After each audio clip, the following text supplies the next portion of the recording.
আসসালামু আলাইকুম ওয়া রাহমাতুল্লাহি ওয়া বারাকাতুহু। কাছে কিংবা দূরে, দেশে বা প্রবাসে যারা এই মুহূর্তে আমাদের ভিডিওটি দেখতেছেন, সবার প্রতি আন্তরিক মোবারকবাদ ও সালাম। আশা করি সবাই ভালো আছেন, সুস্থ আছেন, সুন্দর আছেন। সো ইউটিউব থাম্বনেল দেখে আপনারা অবশ্যই বুঝতে পেরেছেন আজকের বিষয়টা কি। আজকের বিষয়টি হলো আনকমন একটি বিষয়, যেটি হলো পানির সাথে জর্দা খেলে জায়েজ নাকি না জায়েজ এ সম্পর্কে ইনশাআল্লাহ দলিল ভিত্তিক কথা বলার চেষ্টা করব। প্রথমতে আমরা যে দলিলটা দিব সেটি হলো যে পানির সাথে জর্দা খেলে দেখতে হবে সেই জর্দার দ্বারা সুকুর আসে কিনা, নেশা আসে কিনা, অথবা এই যদি নেশা নাও আসে তাহলে এর বিশ্রী গন্ধ বা দুর্গন্ধ আসে কিনা এটা দেখতে হবে।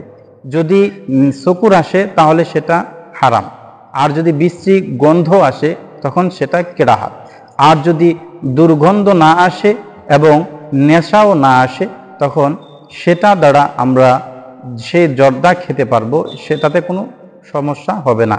এজন্য আমরা সহিহ মুসলিমের একটি রেফারেন্স দিব। 1 নম্বর খণ্ড 209 নম্বর পৃষ্ঠার মধ্যে এই হাদিসটি উল্লেখ আছে, যে হাদিস সম্পর্কে আমরা অবগত হব ইনশাআল্লাহ।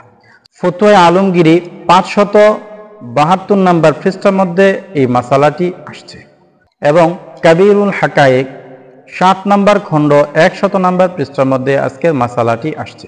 ফতোয়া মাহমুদিয়া 27 নম্বর খণ্ড 230 নম্বর পৃষ্ঠার মধ্যে আজকের মাসালাটি আসছে।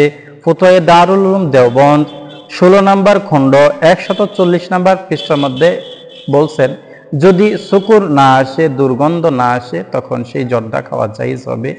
এখন আমরা দেখি যে আমাদের যে জর্দা সেটি শুকুর আসে কিনা, শুকুর বলতে নেশা আসে কিনা, বা মানুষ মাতাল হয়ে যায় কিনা, মুখ দিয়ে অশ্রাব্য কথা বাহির হয় কিনা, মেজাজ নষ্ট হয়ে যদি যায় তাহলে বোঝা যাবে সেটি খাওয়া হারাম। এবং যদি মুখ দিয়ে দুর্গন্ধ আসে তো দুর্গন্ধ জিনিস জাতীয় জিনিস খাওয়া কেরাহাত, মাকরুহ। যেমন বাসাল অর্থাৎ পেঁয়াজ খাওয়া বা রসুন কাঁচা খাওয়া, এগুলি কেরাহাত, মাকরুহ।